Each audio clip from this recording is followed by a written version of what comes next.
What's going on, everybody? Welcome to another episode of In the Coop. This marks episode 13. And I mean, as you see from here, you got Big Christian in the building, of course. You already know what it is. I already know what it is, man. What's up? Yes. Yeah, we're going to be going into North Carolina week, like I said in the last episode. And we heading into week 10 of college football. And we got some more topics going on for y'all. But I know Christian's going to get into it. But we definitely thank you all for the support y'all been showing us since the first day, and we're just gonna keep it rocking and rolling for y'all. But to get y'all update, we do have a new Twitter out there, of course. It's at In the Coop Pod, so that's where you can send all your questions and anything. Just give it a follow and put it on here, and me and Christian will talk about it. And speaking on YouTube, we are still at. Matter of fact, we gained 1 subscriber, so we're at 162 subscribers now. 18.7 thousand views overall on YouTube. Episodes 7 and 8 are like 5 views away from joining the 100 view club. But that's about it on YouTube and TikTok. 68 followers with over 1,000 likes. And Christian, what are we looking like on Instagram, dog? Hey man, we slow rolling, man. But going through, man. Most of the videos, man, they averaging at least about about 120 a pop, man, as far as views. Like I said, man, just getting started, slow rolling, but slow motion better than no motion. Yes, so. You know what I'm saying? So, hey, I mean, we'll get there, man. But, we have reached 4.1K accounts in the last 30 days. So, but, hey, 4.1K and the followers number is not adding up. It's not adding up. So, for the people who's watching, you love the content. Otherwise, you wouldn't be watching it. Just go ahead and click the little blue follow button. That's all you got to do. Man. But yeah, just overall, we do thank everybody who is following and everybody who's showing love. And we got the social media handles at the bottom scrolling through. But yeah, overall, just make sure you go holler at us on social media, and you can also holler us through the chat like Peter did right here. Go Nose, man. Advantage of 6 kids. We save all their candy. Yes, sir. Happy Halloween to everybody out there watching the day too. Happy Halloween, bro. Yeah. But as we start off, okay, shout out today. Oh, look at Chloe. Her picture look nice up there, though. For real. Oh, it's Chloe Dog. Hey. Yeah, but we got the quote of the stream. Christian, I had to, who Nick Sirianni is, right? Yeah, Nick Sirianni, coach of the Eagles. Philly, yeah. Yeah. So he said, treat praise like perfume. Smell it, sniff it, whatever you got to do with it, but don't drink it. That ain't hitting you. It hit me, but I mean, it's I told you, it's slow motion. Yeah, I mean, just overall, just don't get the big head. That's all. Okay, I take. That's all I take it as. Just when you're doing good, everybody gonna love you. When you're doing bad, everybody gonna be against you. But that's basically what he's saying. Just treat praise like perfume, man. You're gonna get it. You can love it a little bit, smell it, sniff it, but don't get too much into the praise. Because that's when you start to lose yourself and lose sight of your goals and what you got going on. But yeah, man, that's a quote of the stream. Christian, what you think, though? Pretty good one. I told you it was slow motion at first, but then it clicked. I love it. He must have said this when you was in the locker room doing our training camp. No. He actually said this like a couple of days ago. For sure. Yeah, but forget all that. Florida State plays North Carolina this weekend. I thought it was homecoming game, but this is actually military appreciation game. So this game, shout out to the military. So they will be playing at 3:30 at Doak, but it ain't gonna be on ESPN. You're gonna have to catch it on ACC Network. We 1-7, so our ESPN rights have been revoked. Maybe for the Florida game, we might be on ESPN, but other than that, I don't know. I was looking. ACC Network contract should be revoked. Should be playing on basic cable. Hey, come on now. Anyway, we got they said FSU is a 2-point underdog. I don't know. I want to know what you think about that, especially being an underdog at home. It's definitely something that we're not used to. Yeah, especially at the crib. No, I ain't rocking with it. Yeah, they got us 2-point underdogs, and like I said in the last episode, Mac Brown has never beat Florida State in his life. And he played at. That's what I'm saying. He played at Florida State, so he definitely gonna try to get him a win. But I don't care how old he is. He on the other side, dog. Can't let you do it. But yeah, it's definitely heartbreaking that we are underdogs. But that's what we have shown on. That's what we've been showing on the weekend. That's what we've been showing on Saturday. So can't be mad at that. But yeah, definitely disappointed though. This should be a sign of disrespect to the Florida State players that's watching this right now. Yeah, I was disrespected. I'm not even a player right now on that team. What? It's the fact that we are underdog at home. At the crib? Tally? At Dope? Dope? It's all good, though. I mean, I ain't got my energy on me like to really hop on this like I want to, but that's pretty crazy to me. But yeah, they got North Carolina beating us, dog. But I'm gonna show a video, but they said that Coach Norvell was disappointed in how the offense performed during Wednesday's practice. I mean, that's kind of heartbreaking because we all know, if you don't know by now, a college schedule, Tuesday is defense focused. Wednesday is more, offensive focused. But knowing that it was an offensive focused day and he was disappointed, and we're 1-7. I mean, hey man. I mean, he did say we had some guys down, but Christian, I'm gonna go ahead and play it real quick. But it's only 3 minutes long, but this is what he had to say.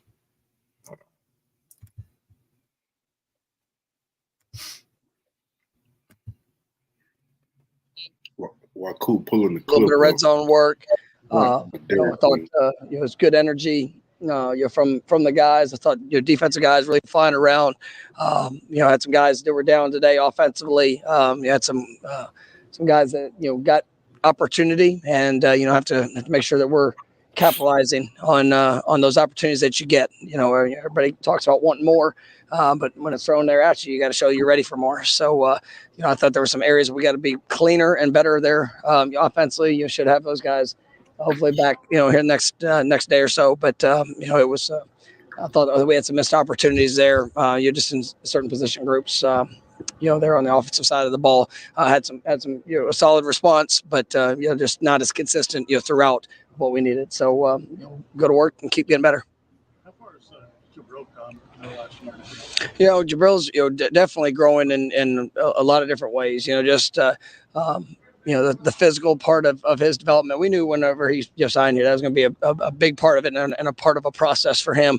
He was really spending a lot of time, nutrition, weight room. He's getting stronger. You will continue to fill in, just the body and the frame. But, his knowledge, understanding, trying to focus on the techniques. I mean, I think all of that is getting much, much better. He is a playmaker, and that's one of the things we knew when we signed him that he had potential to be a dynamic playmaker for us. We also understood it was going to probably take a few years. But I mean, you see him really starting to emerge. You praised young DBs throughout the year, the freshman DBs, Kai Bates being one, seemingly taking advantage of opportunities. How has he done recently? No, really good. I thought him, Charles. I mean, those guys, Ricky Knight. I mean, I've really been pleased with what I've seen from that group. I think they've got, great upsides in what they're doing. And what I've loved is just their approach. I mean, we've played, well at corner, for the most part this year. And, those guys, they haven't gotten as many opportunities there, in game, and so going through and being on scout and time to time being there with the defensive group. I mean, they're trying to maximize each rep, and it's competitive. They're working, they bring great energy, but I love what I see in from them. You mentioned the offense kind of struggling today. Was the one thing in specific that stood out that you really didn't like? No, just some guys that maybe haven't been in the rotation that you've got opportunities, and whether it's mistake or lack of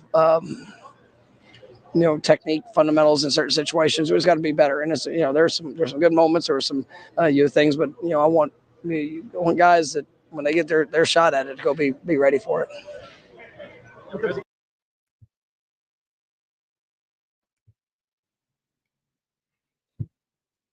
What that told me was the boys was not consistent. They were not ready.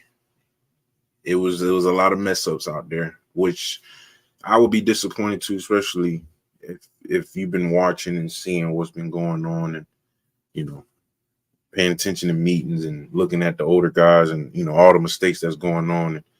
And, you should be ready for these type of moments, especially if I was a young guy in this situation, man. I would have been ready for that moment, especially in practice. And them coach called my number out there, man. I'm ready to go, dog. So and then he spoke on. I just put it up. Are the young guys ready, man? He spoke so highly of that DB group that they have, them young guys. And I if Edwin Joseph, man, if he's leading the way for them young guys in that DB room, then I love it. I love Russell, yeah. So I like him. But yeah, other than that, man, he just said it wasn't consistent, and we know how Coach Norvell is. He demands that, and then Coach Norvell gonna let you know and we all know how Coach Norvell's standard is. If he's sitting there telling y'all like, man, this today was not it, that means, man, that get your hat together, bro. Basically, dog. We in week 10, we shouldn't even be. Disappointed shouldn't even be coming out the coach's mouth at this point, especially if it has to do anything with practice. Exactly. And it's week 10, and we're talking about consistency. Feel me? I want you go to a high school and they have a bad season, you expect that out of high school team acting weird. But when it's coming out of your college program, come on, man. Everybody, you gotta be practicing just as hard if you were 7-0, dog. That's what I say. But Rhino said FSU should be underdogs in every game this season, except Charleston Southern, and after Jacksonville State, that's not a guarantee. Dang, that hit me because I played in that game. But yeah, he said that it sounds like the guys are checked out. Christian, I'm gonna give you a chance to speak on what Norvell was talking about and reply back to Rhinos if you want.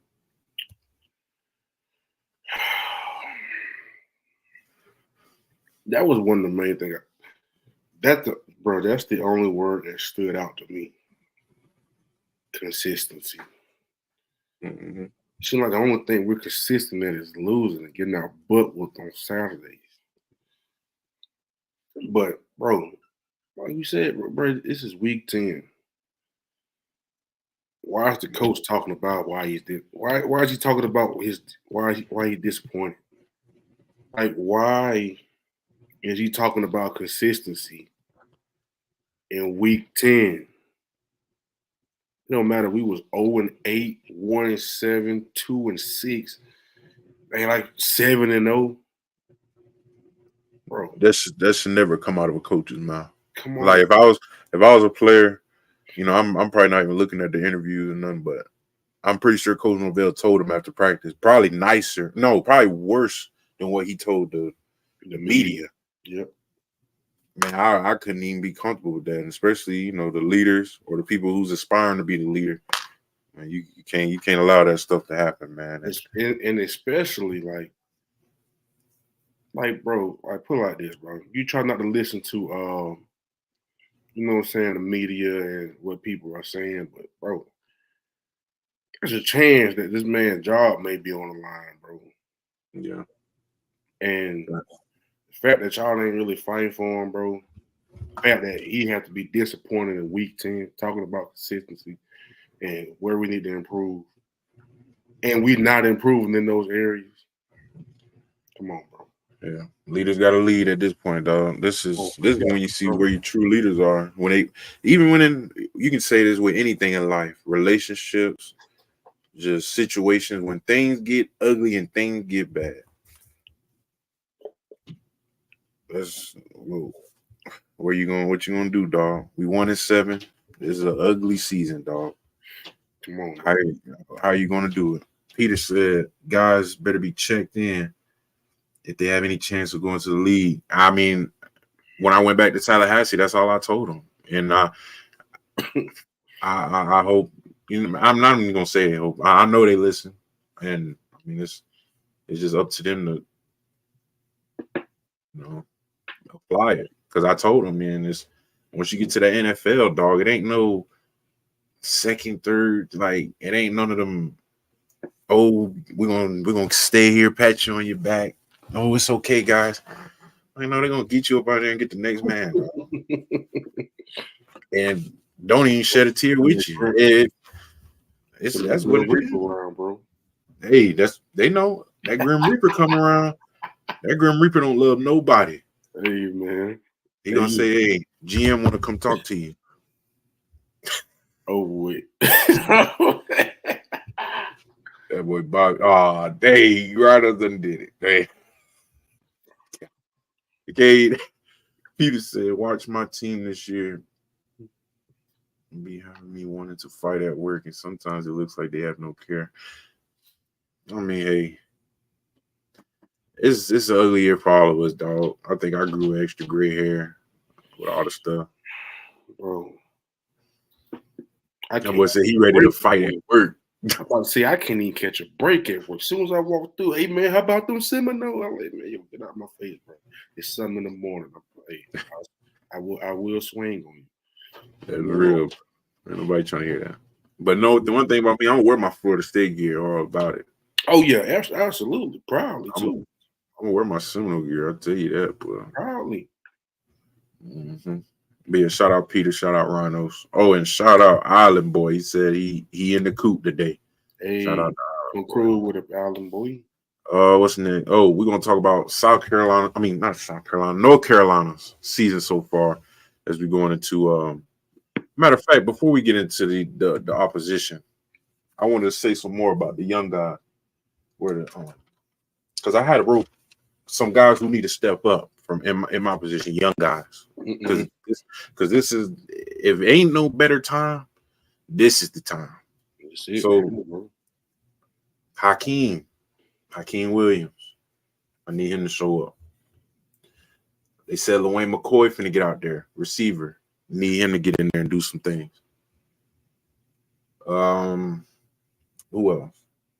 KJ Sampson, defensive tackle from North Carolina. I know he a baller, but this the time where, hey, this the time, dog. Edwin Joseph, I already said his name earlier this show. He been doing this thing, but I need him to continue just to show these guys, what's the standard for next year. I like his energy, dog. I love his energy. Me too. Daniel Lyons, defensive tackle, dog. Like he got one of the best numbers in the room right now. So just need him to keep stepping it up and doing his thing. And last but not least, I know he's mad for not, getting in that Miami game. But Charles Lester, DB, I think he was a 5-star. But man, I can't wait to see him get out there and see what he do. I mean, I got a chance to, dap him up, talk to him a little bit on my way out to Tallahassee. But man, it seemed like a real dude. So yeah, those are some of the young guys I would like to step up. And got some comments coming in. Peter said they can say anything to me. I'm the boss. Get it right, Peter. Get it right, man. Need to get Lawrence 15 to 20 carries. Yeah, but it's hard, man, when your O-line ain't man. LT had how many rushing yards last game? Like 20. And then, not to mention, boom, you can't even get those carries when all of a sudden you're down 14-0. Literally. Now you're really trying to put emphasis on passing the ball, trying to get back, like make it a game again. Yeah.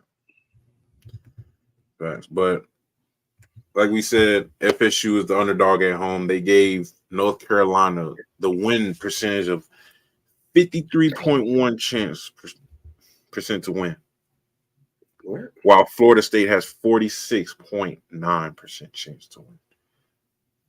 So all I can say is that we can win this game. We just got to put up at least 14 to 21 points on offense.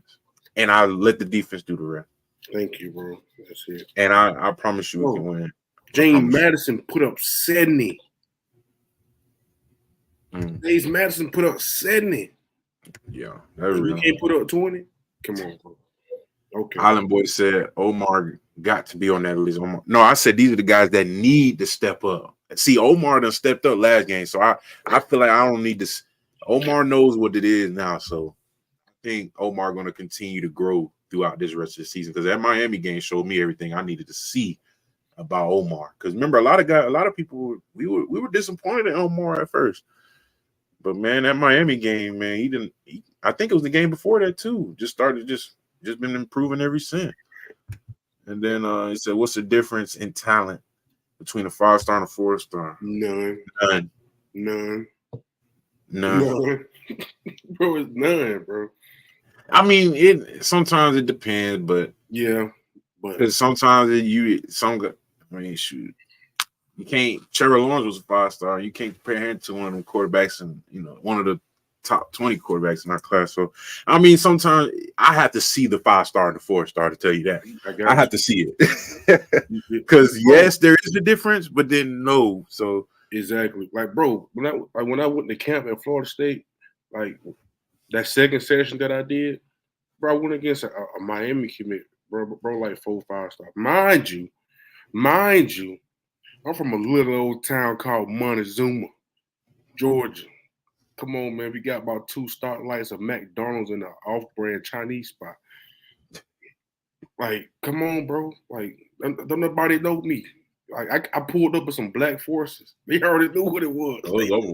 I got to find that picture. I pulled up with some black forces. But, bro was a 4-star. He was a Miami commit. Dogged him. I'm going to send you the video so you can put it up on the board. Oh, yeah. It's been since Clemson. Omar has been playing good, but yeah, Christian, you're right, man. Stars really don't matter, dog. I think we talked about this either last episode or the episode before that, but man, them stars, man, they don't matter, bro. It's just something you have to see. I have to see with my own eyes to tell you if it's a big difference. But yeah, Pete, you right about that one. Hype camps, yeah, that's true. Oh yeah, we're gonna go into North Carolina season so far. So far, I got a little thing on the bottom scrolling through. They're 4-4 on the season. They started off 4-0, then they lost 4 straight games to Georgia Tech. They lost 41-34. They lost to Pittsburgh 34-24. They lost to Duke 21-20, and they lost to James Madison University 70-50. Dog, that's 120 points scored in one game, but. Overall, they're coming off a game where their quarterback had his best showing. As you can see, they put up 70 points. I mean, their offense was hot that game, but I think they said that was their quarterback's best game he's played. So, I mean, he's probably going to be feeling himself a little bit, knowing that he's coming and play a 1-17. He's probably going to be feeling himself a little bit. And I wish he might come in there like that.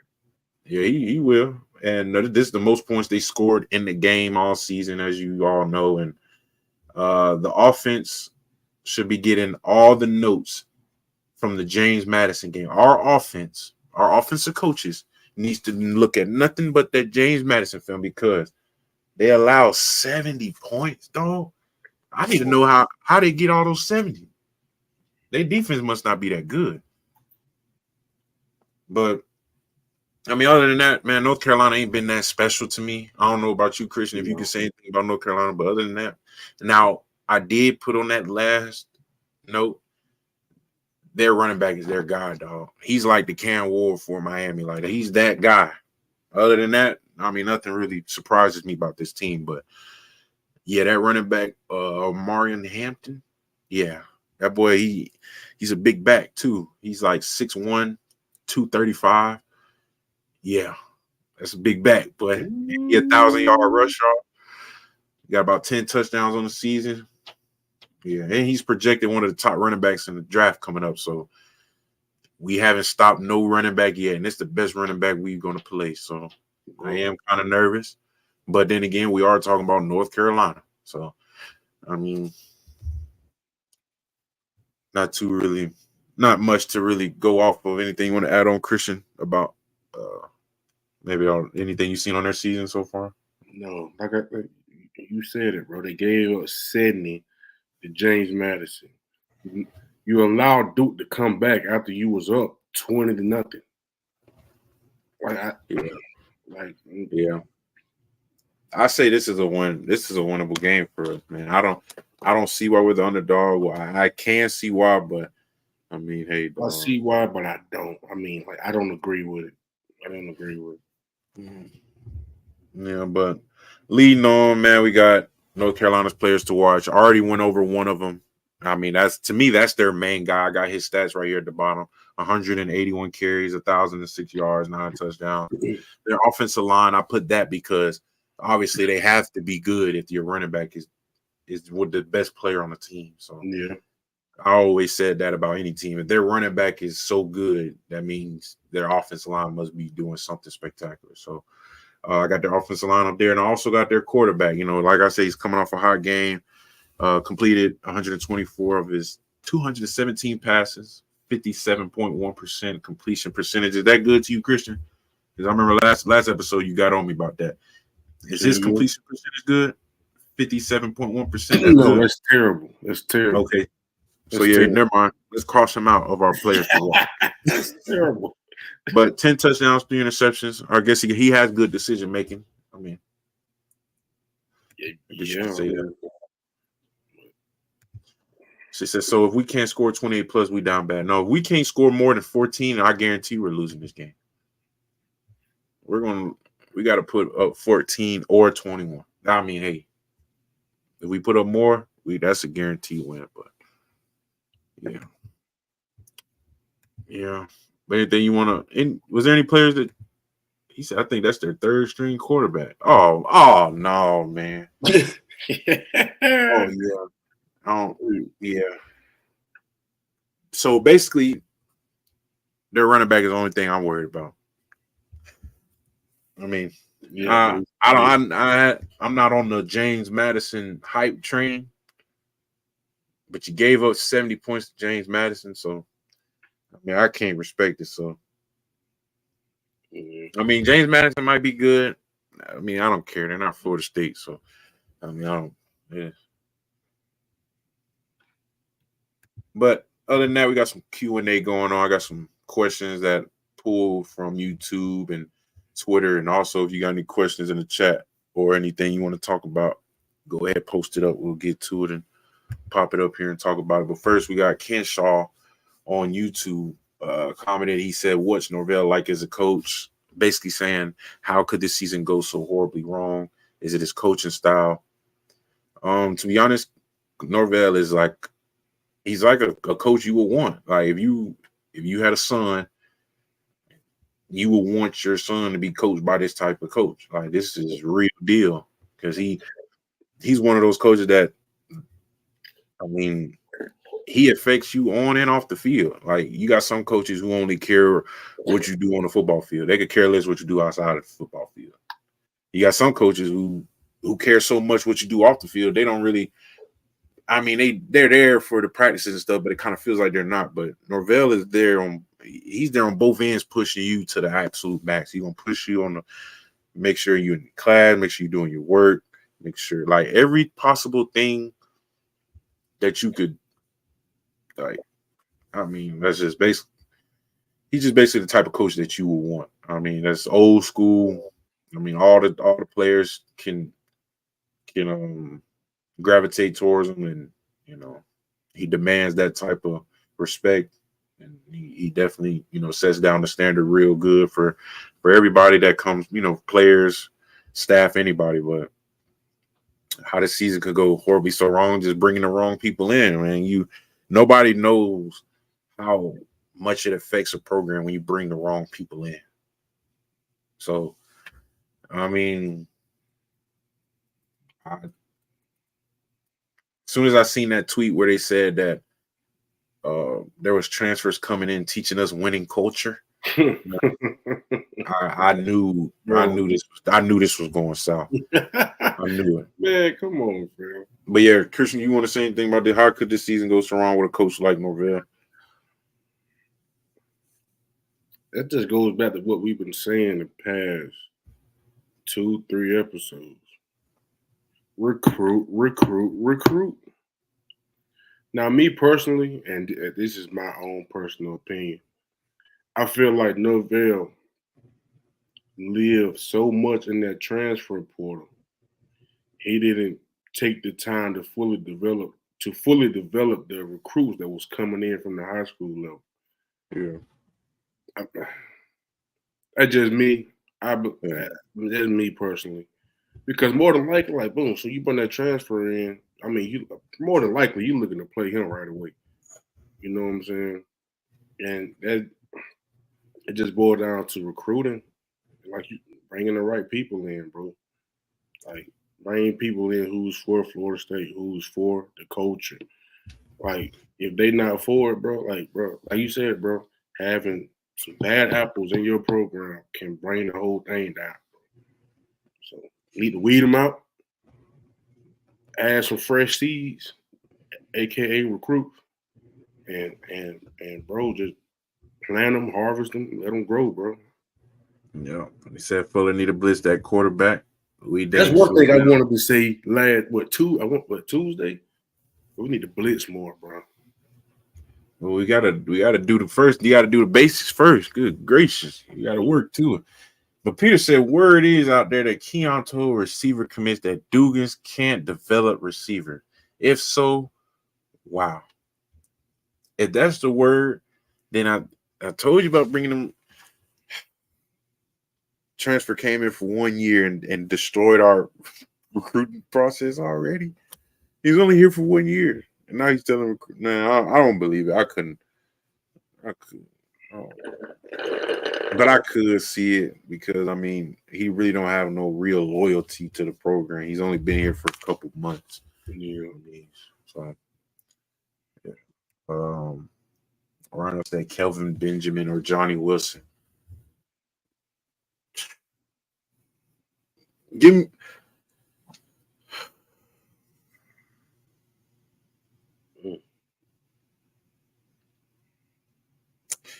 me Johnny Boy. Because Johnny Boy gonna block for you. Johnny Boy gonna take that DB to the other side of the fence. Johnny Boy gonna make sure that your running back can go outside if he wants to.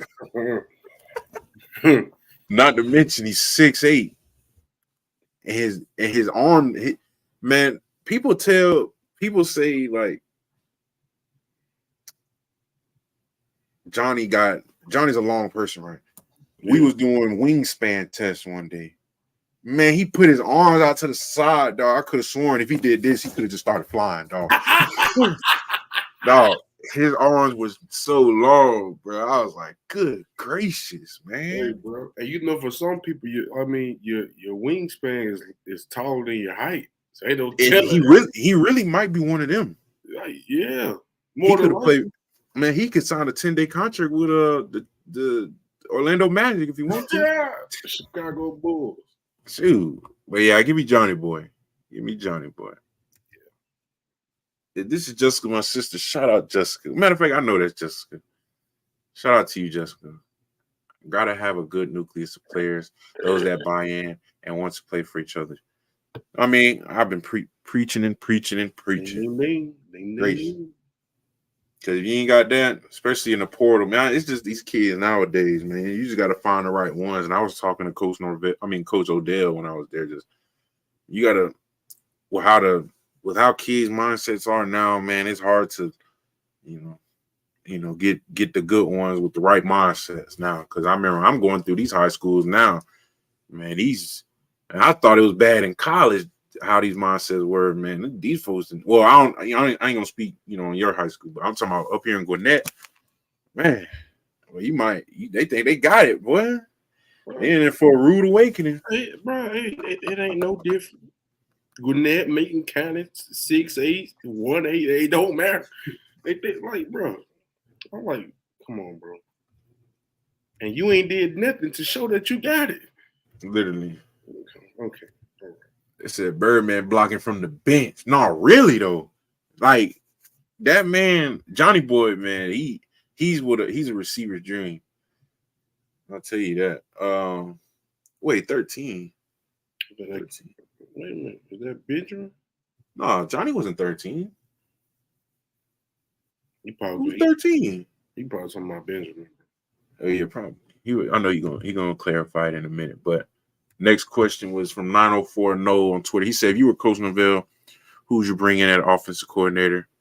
I mean, I'm not in the coaching field to really. I don't believe in that type of stuff that a coach makes a big difference, especially when your head coach has been the one calling the plays the whole time.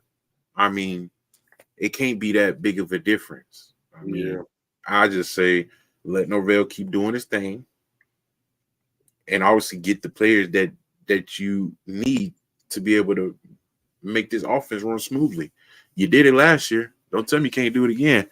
But Rhino said, give me Indiana's offensive coordinator. I ain't gonna lie.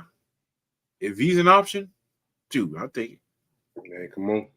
But Peter said, give him Kelvin Benjamin. Why would you say Kelvin Benjamin? Maybe I wasn't, looking at his game well enough, and I'm disrespecting him.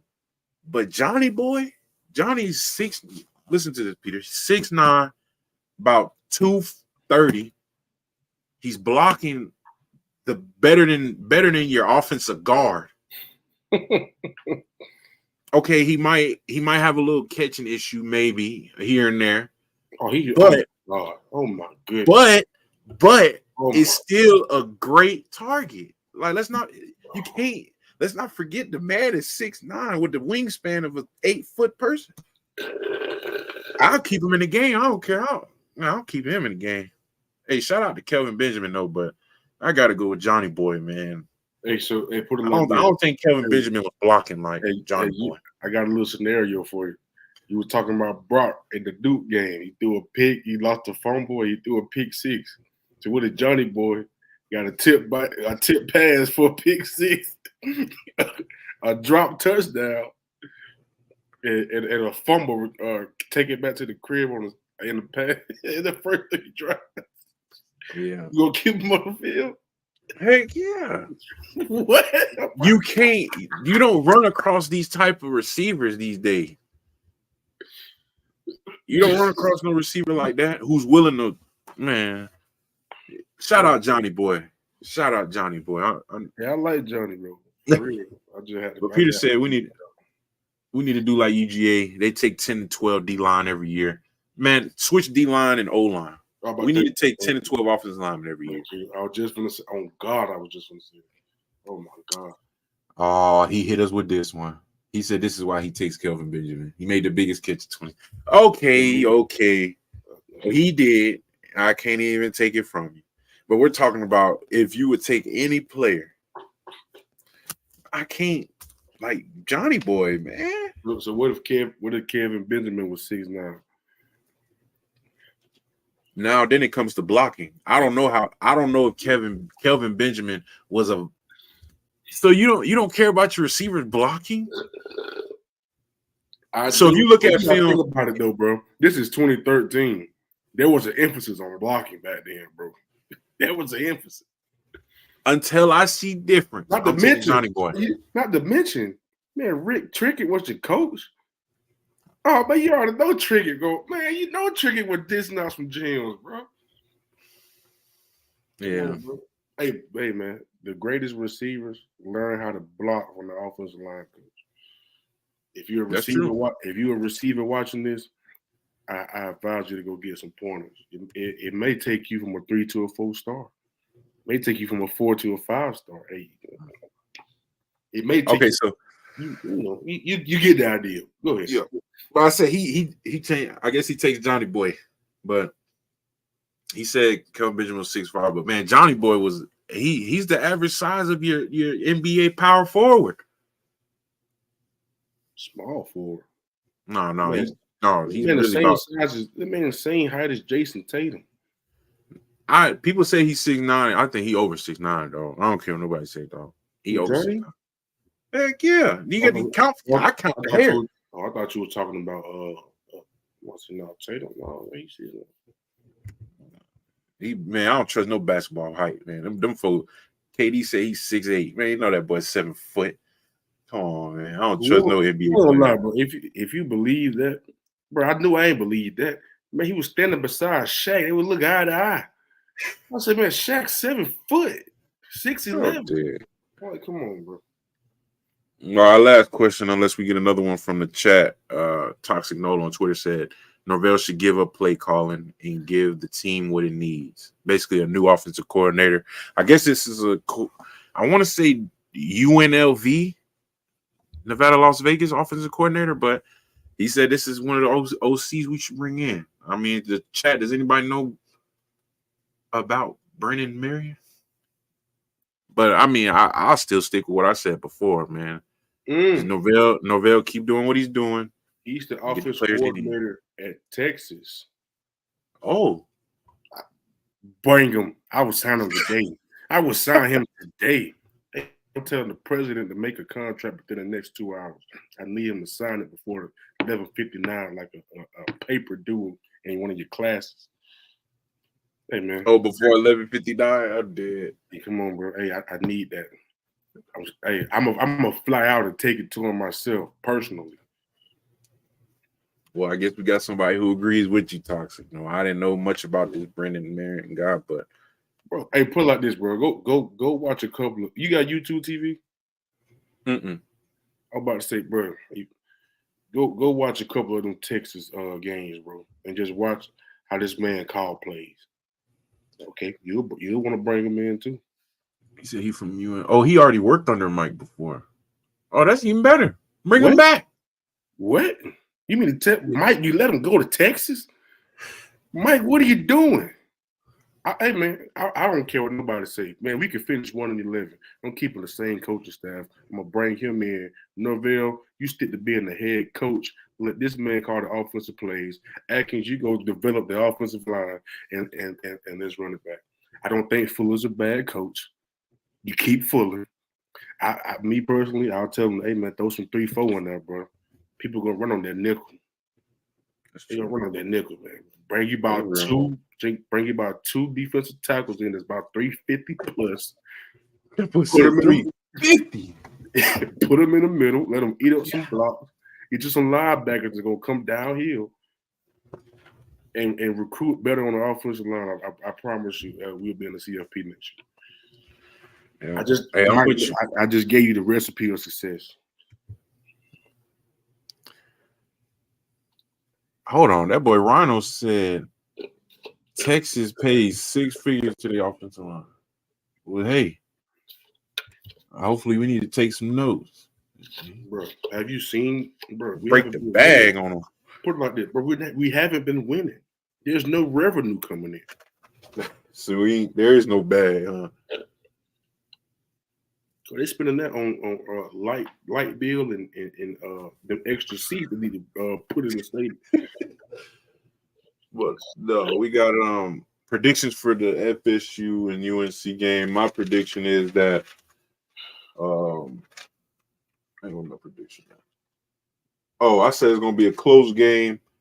I think we're gonna win by 3 points. I got a 3-point win, whether it's 20-17, 17-14, 23-20. I got us winning by 3 points. That's my prediction. What you got, Christian? I got us winning by 7. Winning by 7? The exact score. I'm either looking at 20-14. No, 20. No, that's 6. Between 6 and 7 points. These are my 2 scores. Either 20-14 or 27 or 24-17. All we need is 20. Just get us 20 points, and put it like this. And another thing, a big play is going to have to be made on special teams. Oh yeah, for sure. Well, I feel like they special teams suck. And I think Rhino said it earlier in the chat. James Madison, 3 of their touchdowns came from special teams. Mm-hmm. Hey man, come on now, special teams. He said, I like what Peter said right here. Put Omar Blake and Cry out there in that 4-3. That's a nice little linebacker crew right there. But he said we're gonna win by 5 points. The Rhinos is against all of us. Rhinos. He said UNC 20. Hey, I respect it. He keeping it real. That's what he really think. 24-13. He really don't believe that we will. We haven't scored over 14 points this whole season. So I think he thinks we're going to continue to stink it up, man. I mean, Coach Norvell said he was disappointed. So I guess Rhinos heard that and said ain't nothing changed. Yeah. But yeah, that's our predictions for the Florida State North Carolina game. As we move on from the Florida State North Carolina talk, go more into the week 10 of college football going around. Got some big games this weekend. No, it's not too many big games going on, but I say the Christian, you already know you're finna get into it. The number 4 Ohio State versus number 3 Penn State game. I mean, that was on my upset alert, but I do think that Penn State is going to beat Ohio State. So I don't think the upset is going to be there, but it is the biggest game of the season, and it's at 12 p.m. So they starting off the day with some fire. With some fire. And then my next one, I got the Florida versus UGA because it's a big rivalry game, SEC matchup, and this is the last time Florida and Georgia will be playing in Jacksonville. They're going to move that matchup to another city, I think, or they're going to stop playing in general. I don't know. But it says their last Jacksonville matchup. They might be moving the site. I don't know. But and my last one, I'm pretty sure, Christian, you're going to say it too. The number 18 Pitt versus number 20 SMU. They're both undefeated in the ACC. This is for me. I'm gonna see if Pitt is overrated. I haven't watched them this whole year, but I mean they're undefeated. They top 20 ranked. I mean, I want to see are they overrated or are they that good? And is SMU going to be running through the ACC the first year because they're undefeated? I've seen a stat that they won 17 straight games so far in their conference. That's crazy. So, and this is part of the conference championship race. So. Those are my 3 games, and I think before you say yours, Christian, I think Rhinos already gave his prediction on one of mine. 38-17 UGA. Yeah, UGA gonna blow them boys out horribly. Yeah. SMU, he got SMU still running through the ACC. I don't know, man. I don't know. What's your games, Christian? Hold on. Never mind, it don't matter. Hey man, I about to say that's about it, bro. One game I'm gonna kind of keep an eye out for is Duke in Miami. Yeah, I don't know. That might be upset. That's one game I'm gonna kind of look out for. And another one, I know they're really not, it ain't on nobody's radar, but number 7 Tennessee against Kentucky. I know SEC good teams. That's what I'm saying, because Kentucky is 3-5. I mean, they're not winning, but like, bro, you go look at what bro. They held some top dogs. Like they were in a lot of games, bro. Like you can look at their schedule, bro, and see that like. Now Tennessee is 90% chance of winning the matchup, so that's crazy. But other than that, bro, it's pretty slight weekend. You already stated them, especially the Penn State Ohio State game. Yeah. So, yeah, man. We got. Rhino said he'd rather see SMU win the ACC over Clemson in Miami. I can't even.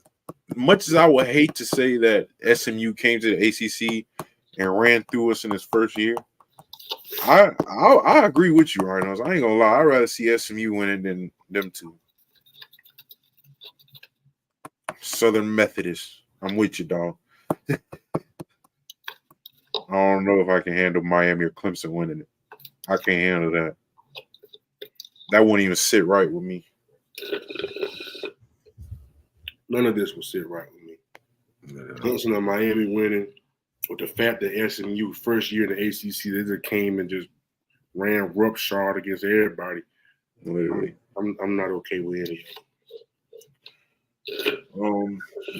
But yeah, that's our games to watch this weekend. I think out of all of these, that Ohio State and Penn State game is going to be the one to just set it all off. And that Penn State and SMU game, that's going to be a good one. But I don't know if y'all noticed, that did not make my upset alert because I think Pitt will win this game and put a halt in SMU's race. Which leads to our upset alert. And you got any upsets for this week, Christian? Or you think everybody gonna go home safe? I think everybody might go home safe, bro. I mean, you think so? I don't wait. Never see. I'm gonna call out 3 games. I'm looking at the wrong week. I'm looking at, ain't gonna lie, but it's some great matchups week 11. I can't wait. Next week, yeah. Oh my goodness. Oh my goodness. Well, yeah. Everybody seems pretty safe this weekend. Yeah. Yeah. I mean, yeah. I don't really see it. Other than us being North Carolina. Yeah. I say for this upset alert, I think everybody's safe. But then I'll just be lying to you because I got 2 upset alerts. I got 2 actually. I got Texas Tech upset number 11 Iowa State. I'm not sold on this Iowa State madness right now. I'm tired of it, actually. But yeah, Texas Tech. I think Texas Tech gonna upset Iowa State with this one. So don't be surprised with that one. Hey, Christian, you already know how I get now. And then my last one, because I got Louisville upsetting Clemson. I was looking at that. I got Louisville taking Clemson down, dog. I got Louisville taking Clemson down. I don't. Now they are in Clemson. They are in Clemson. Facts. Yeah. But hold on. I just got a notification that just blew my mind. And there, as y'all know, it's Thursday night football going on. Jets receiver, rookie. He was going to go get his first NFL touchdown and drop the ball before he got in the end zone. Rookie mistakes, man. You know. Rookie mistakes, but that Grim Reaper don't tap them on the shoulder, dropped another pass. Dropped another pass. He been looking for a new team and somewhere else to live. I'm telling you. But yeah, those are my upset alerts. I got Texas Tech beating Iowa State and Louisville beating Clemson. Those are my 2. I was finna go with 1, but something tells me Texas Tech will run off with this one. But as we go around some news, hold on, Rhino's called an upset alert. Rhino said, "Give me South Carolina over A&M." I'm gonna write that down, Rhino. See if you were right. I'm gonna write that down for you. Hey, I got you, Rhino. Mm-hmm. He said South Carolina over A&M. I ain't gonna lie, Texas A&M been balling this year. I don't know how you could say that, Rhino. You're gonna have to give me your explanation on that. Texas A&M has been balling, dog. But other than that, man, Deion Sanders said he doesn't think Shedeur Sanders is getting any Heisman love like anybody else because he's his dad. But don't nobody care about you being that man's father, bro. Don't nobody care, bro. He's not doing what Ken. I hate it. But I gotta throw him up there. He's not doing what Ken Ward is doing. He's not doing what Genty is doing. He's not doing what Travis is doing, even though he's throwing him the football. Okay, He's not doing what Dylan Gabriel was doing. Like, are they in the top 25? Yeah, they just got in there. They're like top 20 now. Okay, maybe since you're top 25. The only reason I say no, though, is do you see how many times he throws a game? He's supposed to have those numbers. If I'm a quarterback and I'm throwing the ball 50, 60 times a game, I'm supposed to have these type of numbers. I'm about to say, you better have 400 yards passing. You better. I got the ball in your hands. It's 56 passes. Let a quarterback go out there and throw 56 passes. He got 185 yards passed. Man, boy, I'm pulling his contract on the spot. Hey, that boy threw some quick slants, didn't he? You throwing bubble screens and jet sweeps all game. I'm like, come on, bro. What are we doing? But yeah, I really don't think he's getting any Heisman love because how many times he's throwing the ball a game. Like, and I mean his numbers don't really to have that many pass attempts and the touchdowns not matching it is. I mean, it's and then I think you are getting this many passes because your dad is in charge of the offense. So, I mean, not to mention, I'm thinking from a league perspective too. When the last time you seen an NFL quarterback throw 56 passes at the game? Never. Okay. Unless you're getting paid to, unless they pay you that big bread. Yeah, unless you're getting paid top dollar. We're going to have it in the contract, too. We going to make you throw 50, 60. No, for real. Come on, but to move on. It's a straight-up shootout, and the score is like 65 to 69 final. You're playing against Patrick Mahomes. You got to go out there and do that. But what's his husband? What's his husband moment? And they got crushed by Nebraska. Heisman. It has to be Heisman. Oh, Heisman. Heisman moment? I don't even think he has a Heisman moment. Now that I think about it. Come on, bro. I never looked at him and said, that boy gonna win Heisman one day. I ain't never said that, but I respect his game, though, but I don't know if he no Heisman winner. But to move on from this Sanders talk, he don't even like Florida State, so it's all good. We're going to move on. College Football Playoff Committee says that the strength of schedule will be a key determining factor when choosing a 12-team playoff. As it should, because I think there's nothing. I mean, everybody's playing. Everybody's good this year, man. I mean, come on now. I would say not only the strength of schedule, but how did you win like your big games? What was the scores? Like, did you blow them out? Did you do good?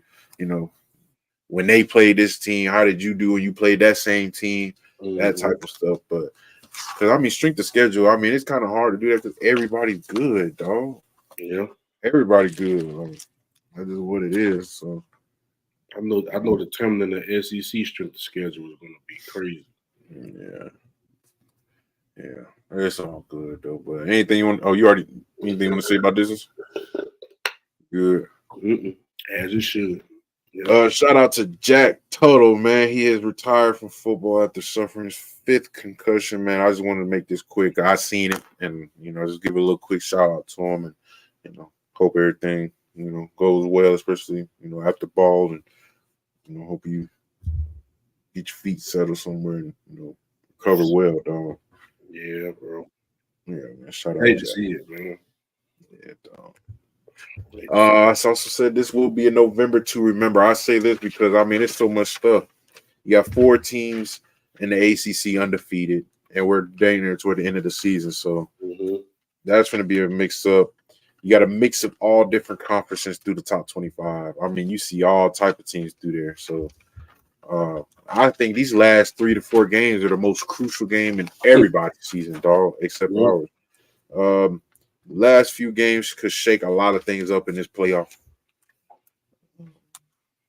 So many, like I said, so many good teams this year. So many teams that are capable of winning. So I feel like Alabama could sneak their way back in, especially if they, keep winning.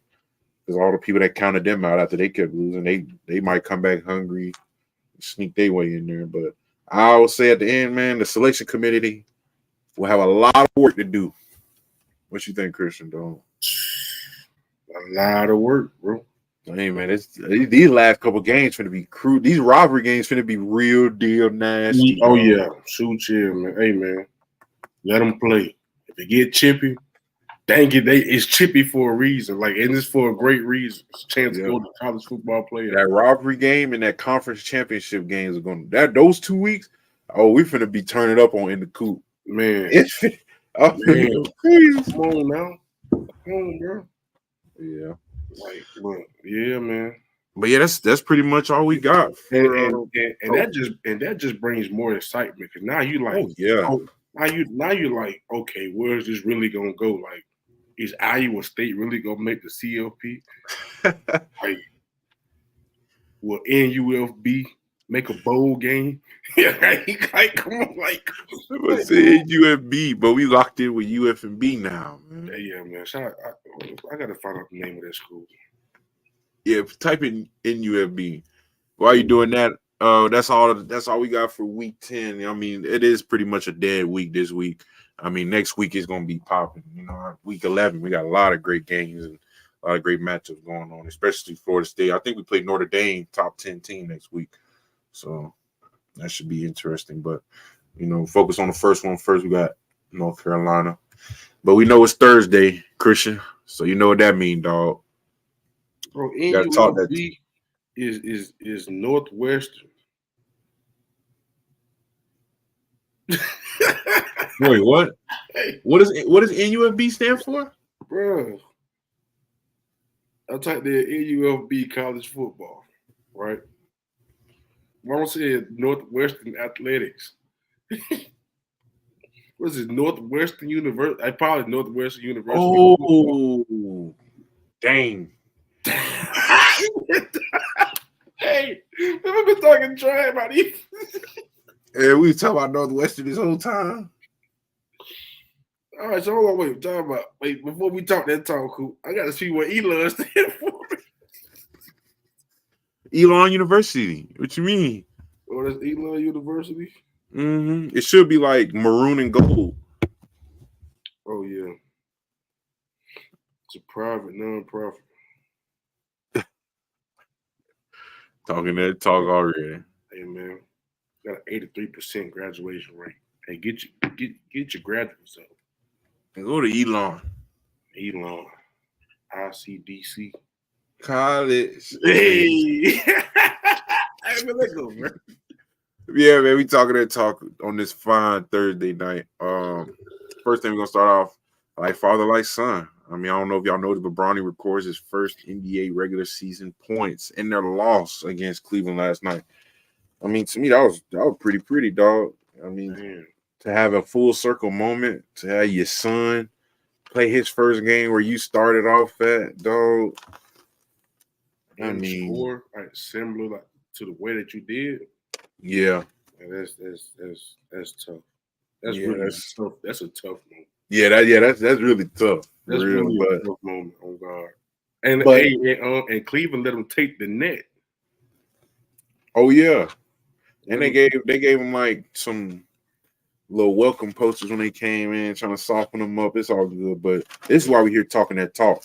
LeBron and the front office has all agreed to send Bronny to the G League as soon as he gets back. So I feel like this was just a just in case moment because I always said the second son is the best one. Because what's his name, Bryce? That boy is nice. I think he's gonna be way better than Bronny, but I think they're just doing all this for the public, for the media and it's LeBron's son, baby. Yeah, it's the first father-son duo. Yeah, So I feel like they're just doing all this to get it out the way, and then go ahead and send him off to the G League. So, I mean, we all know that though, but it's good to see it all coming together and stuff. Yeah. But this next one that I'm pretty sure you're gonna love to talk about, but I'm gonna play a video about this first, but I'm gonna show you the topic first. There is a problem, they say, of developing young quarterbacks in the NFL. So Pat, in the past 3 years, there's a lot of benching of young quarterbacks. I mean, we can go through the whole list, but I want to share to y'all what Tom Brady said it perfectly. So I'm gonna have Chris. Let me know when you see it. All right. Yeah. All right, there you go. Teams. You're Hold on. no longer learning a program. You're learning. There used to be college programs. Now there are college teams. You're no longer learning a program. You're learning a playbook. And the program is ultimately, like at Michigan, for me, that was a pro-style program. 5 years, I got to learn how to drop back pass, to read defenses, to read coverages, to be coached. I had to learn from being 7th quarterback on the depth chart to moving up to 3rd to ultimately being a starter. I had to learn all those things in college. That was development. Then I went to New England, and I was developed by Coach Belichick and the offensive staff there. I didn't start my first year. I think it's just a tragedy that we're forcing these rookies to play early. But the reality is the only reason why they are is because we dumbed the game down, which has allowed them to play. It used to be thought of at a higher level. We used to spend hours and hours in the offseason and training camp trying to be a little bit better than next year. But I think what happens is discourages the coaches from going to deep levels because they realize the players don't have the opportunity to go to a deep level, so they're just going to teach them where they're at. Dog, I don't know about you, Christian, but Tom Brady hit it right on the head, dog. No. The coaches these days are dumbing it down for these players. I mean, and then you throwing them in there so early, and then Tom Brady said it, man, nobody's really developing in college. You know, everybody's just learning the playbook. Christian, I know, man, this hit home, dog. Because I remember, man, in college, it was all about the program, how you build from freshman to sophomore to junior to senior. And then when you go to the NFL, I remember when people saying going to the NFL, there's a big difference.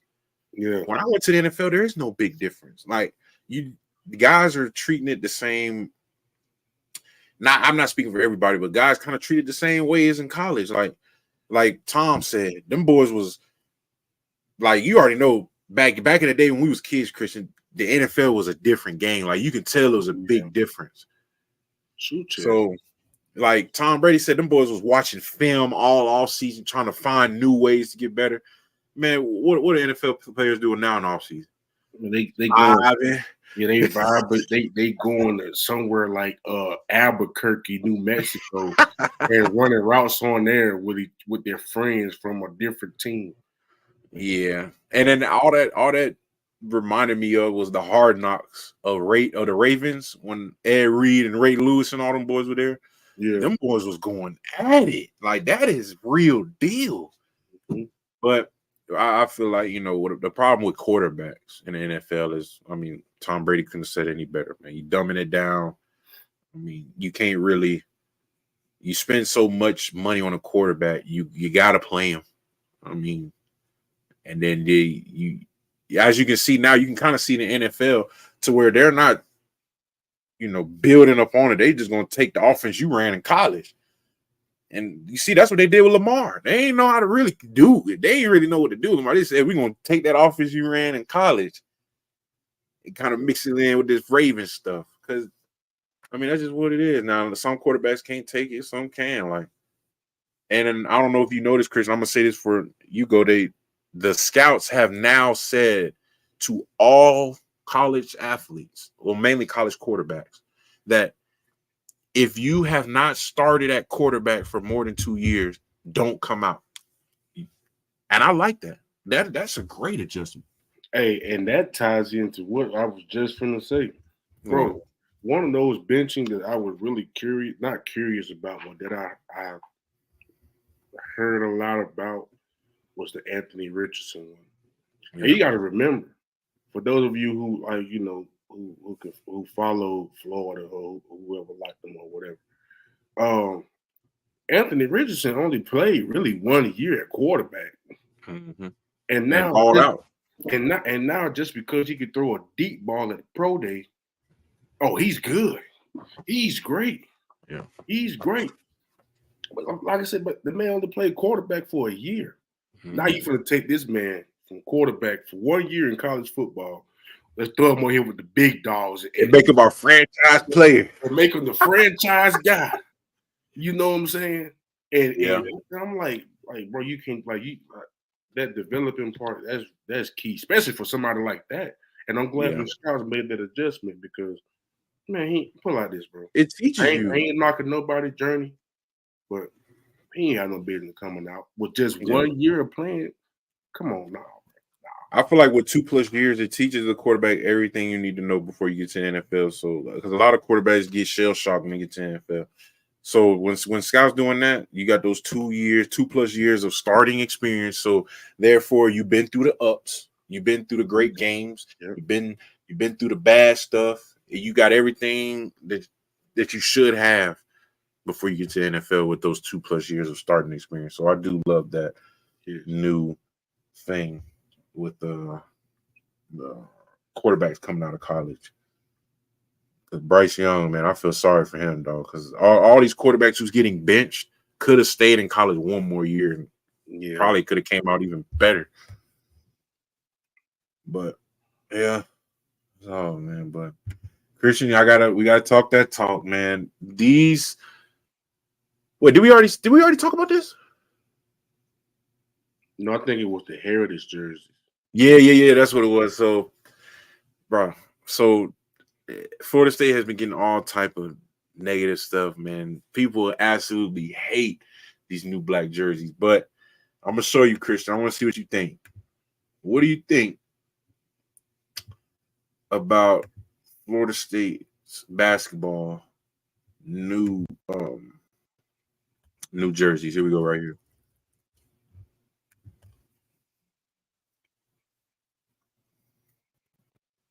What you think about that?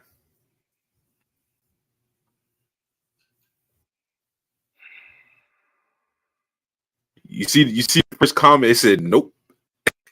Hey man, I mean, I like it. I just don't like that red at the bottom. Like it look like they tore a piece of it off, and I don't know. And I get what they trying to do with that. I don't know, bro. I'm kind of split down the middle because I like them. I ain't gonna lie. If they had an NCAA basketball game,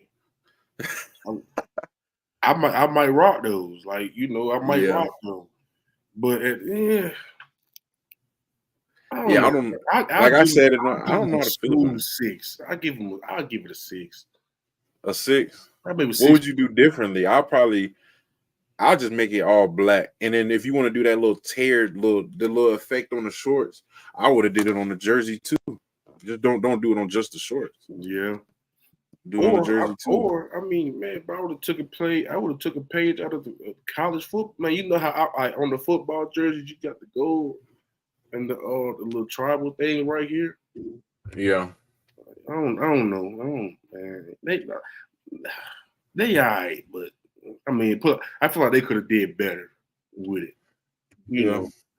So I mean, definitely could have did better, but I give it a 7 out of 10. Yeah, I ain't gonna completely bash shit, but I'm just saying, like I said, bro, I kind of like it, but people said they know. It ain't that bad, you know. It ain't that bad, bro. Put it like this. Could have did better though. You should only pull them out 2 times a year, and those 2 times you better win in those jerseys, or they'll be banned. It will be banned. Christian, I know we talked about this, but I want to answer this fully and truthfully before we move on. I disrespected a lot of past college football players when I always said Travis Hunter, one of the first legit ones to do it. But dog, I forgot about the Miles Jacks, the Jabril Peppers, those type of guys. Miles Jack was when they do the impact players, he was on the offense and defense. Both of his pictures were right there. I forgot about this kid. But I mean, we had to talk that talk. I do not think Travis Hunter is 101. I think if it's just because Deion is his coach. No coach no other coach in college football will let him start both ways. I will put everything on it that I don't think a coach will start him both ways. So I mean that too. and he says that's his main message to make everybody, kind of vote for him in this Heisman race. But when you really think about it, man, he's not one. There's a lot of good ones who did it before. I mean, Jabril Peppers also returned kicks. I mean, he did return kicks on top of that too. Miles Jack was coming out as your meanest linebacker, and then when they come out on offense, he's lined up at running back. Like, come on, man. I think that's more impressive. A linebacker and running back. I think that's more impressive than a receiver and DB. Yeah. Not to mention you in them trenches where the physicality at. Literally, like, you going to leading the defense, and then on the other side, you coming to tote the rock. And not to mention you playing two of the most positions, like I'll say skill wise, that deals with the physical burden of what they could do to your body. And I think that's why he probably not playing right now. I think he retired early too, because he did some time with the Steelers, and he did some time with the Jaguars. Oh yeah.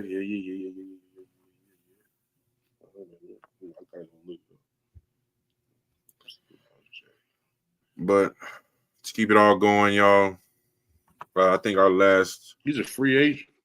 Yeah, that's what I'm saying. He about towards the end, man. But he's only 29. But yeah, the physical toll on his body. Yeah. Mm-hmm. No receiver commits for the FSU recruiting class. All I can say, either that means Dugans is on his way out of here, or they're going to dip and dab in that transfer portal again. But I told you, 3 left Boston College week. Literally 3 left Boston College week. I mean, this is sad. I don't even want to talk about it. Really, that's like, dang, man, ain't nobody trying to come for the state no more. Like, come on, bro. You gotta switch this around, dog. I'm gonna have at least one player at each position. I don't care. All that tells me is we probably gonna get some out the portal. They probably ain't gonna. I mean, maybe it could change. I mean, we still got a while before early signing day and signing day. It may change. Who knows? And the last one I put for this one, Christian, stay real, stay true. This came from really Coach Odell. Coach Odell always told us, like, just main thing is never try to compare yourself to other people. Just always stay. You know what's right. You know what's wrong. You know what you need to do. You know everything. So the best thing you can do is just stay real to yourself and just stay true. At the end of the day, look in the mirror. Like, did you give everything you had? I'm pretty sure everybody had that talk throughout their whole life. Somebody done told this to them over and over and over again. But that's just something that always sticks out to me, because that's what Coach Odell always told us. Just always just staying real, because one day, like he said, you can slip up, or you can take it easy and keep cheating the days if you want. I remember Coach Odell, you probably heard Coach Odell say this too, Christian, but you can keep cheating days and do all this stuff all you want. But when it catch up to you, it's going to catch up to you, dog. Yeah. So when you think you skipping a rep or, cheating through the day and you think nobody's seen it, you good. Coach Odell always said it's going to catch up to you. And when it do, it's gonna bite you too. So that's the best thing I could spread to y'all is, don't ever think you getting over. Don't ever think you in the clear. Just stay real, just stay true to yourself, man. And, just play the game, dog. That's all I can say. Christian, anything before I move on? I ain't gonna lie, bro. I used to mumble this to myself, like, more times than often, bro. And I don't know why. I ain't gonna say I don't know why, but it's just like, I may be in a little situation or a predicament, whether it's a good situation or a bad situation. And one thing, like, hey, man, stay true, bro. Stay true to what you know. Stay true to what you believe in. Stay true to, the way that you move, bro. Because at the end of the day, man, that's one of the things they're going to get you through, bro. Just staying true to yourself, staying real to yourself, and you know what I'm saying. You know yourself better than anybody. And you know what I'm saying. If you stay true, if you stay real, and bro, some good things gonna happen for you, bro. Put yourself in the best position to succeed.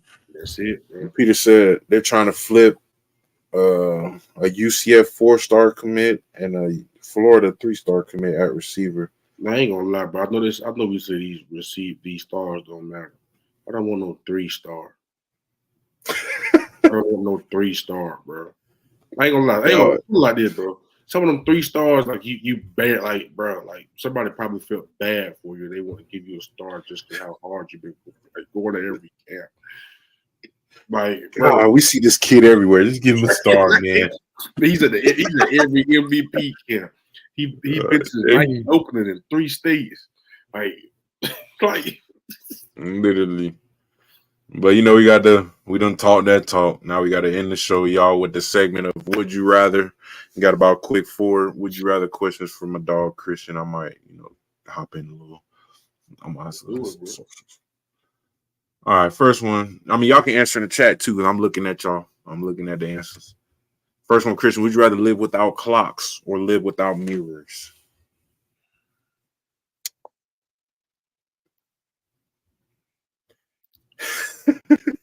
What? I mean, I'd rather live without mirrors. I don't know. No. Dang, how would you know what? Hey, put it like this, bro. Yeah, I'd rather live without mirrors. Want to know why? Yeah, because you can still see your reflection in the window. Oh, the phone too. Put a camera out. Yeah. See. Oh, okay. You feel Yeah, me? Let me go without. Let me go without mirrors. Without mirrors. Yeah. Yeah. That's okay.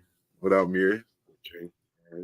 All right. Would you rather speak in rhymes or sing everything you say? Oh. I ain't gonna lie, bro.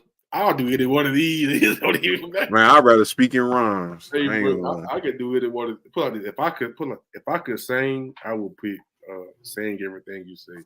But yeah, I'm gonna pick speaking rhymes. Yeah, I'll speak in rhymes. Like the rock. Hold on, James. He said James Coleman said he should be a 4-star from Jacksonville. Well, hold on. Matter of fact, we're gonna start pulling up some tape. Everything. I'm gonna have y'all start giving me guys so we can see what they tape look like. Yeah. I'm ready to see. So let's see. Oh, cool. There's a question for you down there. What's your favorite stadium to play in besides Dope? If we're talking about college, I'll see.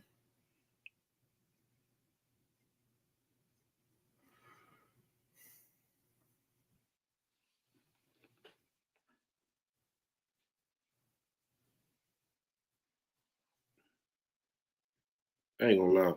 I'll pick any rivalry game. Oh, yeah, because Clemson, I love the back and forth with the fans. I love it. Yeah, Clemson get rowdy. Louisville. But my favorite stadium to play in. Now, if you want to say like how to feel, like how I like the grass, and I'll probably go with Clemson because they really had grass on. Other than Doak, I think Clemson is one of the few that got real grass. So I like that. But crowd wise, I'll probably have to go with Virginia Tech that one year, 2019. Dog. I would never. No, that wasn't Virginia Tech. That was Virginia Cavaliers. That's when you got that flag for. Yeah, man. Yeah, you slung that kid, man. Man, he wasn't there with $150. Well, yeah, shout out Garrett. I don't think we seen you in the comment section for shout out Garrett. PCL. Shout out Garrett, man. But yeah, our next one. Would you rather run for president or run a marathon? Run a marathon. I ain't got time for all that. Well, you might vote for Coop 2029, baby. Hey man, you can have it. Man. I ain't running no. I'm talking about as soon as you want to wake up. Hey, Mr. President, you got to do this. Hey, Mr. President. Hey, Mr. President, you got the president from Iran on the phone. Hey, Mr. President, you got to sit there with my daughter. Hey, yo, Mr. President, you got to meet with the Senate in 2 years. Hey, I'm like, yo, bro, the marathons are crazy, bro. Hey, bro, I run a marathon. I don't even like. We didn't even like doing conditioning for football. You gonna have me run a marathon? Hey, man, you crazy. Put it like this. But yeah, shout out Garrett again. Shout out Garrett, bro. Put it like this. He said, "Shout out me." Hey, real shout out you, man. But no, man, this change. Put it like this, bro. You don't necessarily have to run a marathon. I'll walk that little marathon. I'll walk it. Hey man, I might get. Hey man, them first. That boy said he gonna walk the marathon, but he wants to run it. That first mile, man, I might give you a slight. I might give you that big boy jaw, that fat man jaw. But after that, hey, I'm taking breaks every 8 steps. Hey, hold on, let me catch my breath before I continue. Hey, Apple Watch gonna ask you, "Are you okay?" Hey, bro, I might see a little kid walking down the street. Hey man, let me get that water. Give me that bite. Give me that bite. But would you rather relive the same day for a year or lose 1 year of your life? Can I pick the day that I relive? If I could, yes. Let's put it like this. No. Would you rather relive today for a whole year? Or just lose 1 year of your life?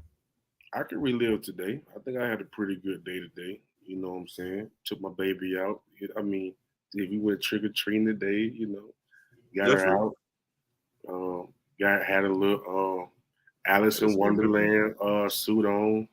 Like, hey, they was, you know, went down a little street for a stroll with my wifey and Kaylee. Hey, I ain't gonna lie, man. Hey, I'll do that every day of the week, bro. I don't know, bro. But I ain't gonna lie, bro. I love my life too much, bro. I'm not gonna lose a year of my life. That year might be crucial. That might be a crucial year, bro. And just because you decided, oh man, you don't want to relive the same day for a year, you want to take 1 year of your life. But then again, it's like the same thing. Yeah. But then again, like, hey, I probably live the same day. If I could pick the day, yeah. There's a couple. Shout out Garrett. Garrett said, "What was the hardest drill at nose practice?" Christian, you can get yours first. Drill? Yeah. I ain't gonna lie, bro.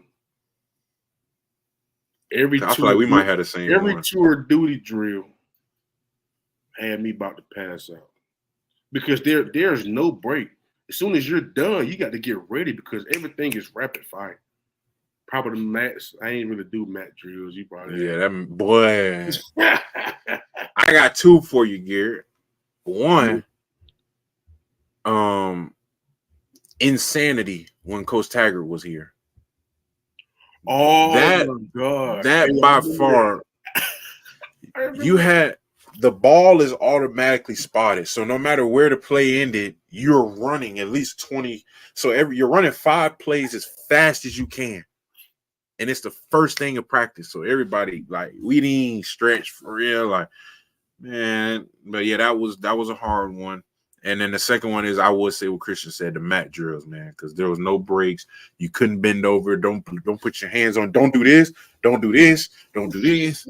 But no matter how bad we run in doing up, downs, they want you like this.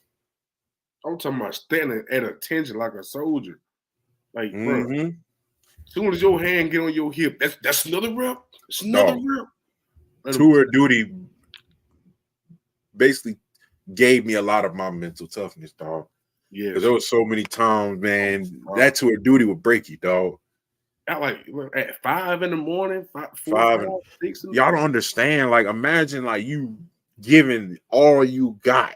Like, you about to fall out. You sprinting to the end. You done gave everything you had. Your legs are gone. You done flipped all of your, and you get up and you look at coach and he's doing that. Go back, do it again. But you be ready to fight whoever done made you want to go back. Oh, that's so much pressure. That's so much. Coop's group, go back. No, who was it, coach? Who was it? Who was it? You're not safe from that point Hey, forward. who is it, Coach? Who is it? Who's that? For the next 24 hours, you better be looking over your shoulder because you never know where they're coming from. They might be Coach, posted up at your room at Champs. Like, hey, oh my God, bro. Coach get to pointing them out. There he is. That's him right there. He the one who holding y'all back. And don't let it be like a freshman or somebody. Oh yeah. Oh my God. Yeah, don't let you be a young dog. Cause if anything, I'm gonna get on you. Nah, man, I ain't finna be doing no extra for no youngin. But we had to. But yeah, you done definitely hit a nerve with that one right there. Oh my goodness. But yeah, But overall, man, we definitely appreciate everybody who's tuned in tonight with us for episode 13. We'll all see you back here on Tuesday to talk about the UNC game and the rest of the Week 10 Madness matchups. Shoot, man, I'll say it's a good episode. And Chris, anything you got to say? Dang, hold up, bud. Got a recap for last Tuesday. What did pass Tuesday got the hiccups coming back, man. But no, man, we appreciate y'all, man. Always, bro. Showing love. Got some newcomers in the chat. Shout out Gary. Yeah. Shout out I know Jessica been with us, man, but this her first time commenting. Yeah. I think we hit our highest peak too. I think we hit like 16, 17 viewers in here at one point. That's love, bro. That's love, bro. So we appreciate it, man. Go ahead, get the mic. Yeah, but overall, man, we got our socials at the bottom. I told y'all we got the new Twitter out. You can send us questions and anything. You can also, you can always send questions to the Twitter, Instagram, Facebook, all that stuff, and we will be active. Other than that, we definitely appreciate everybody who's been here with us, and we'll see you here for episode 14 on Tuesday. Holla at y'all. Love, peace, chicken grease. Hey.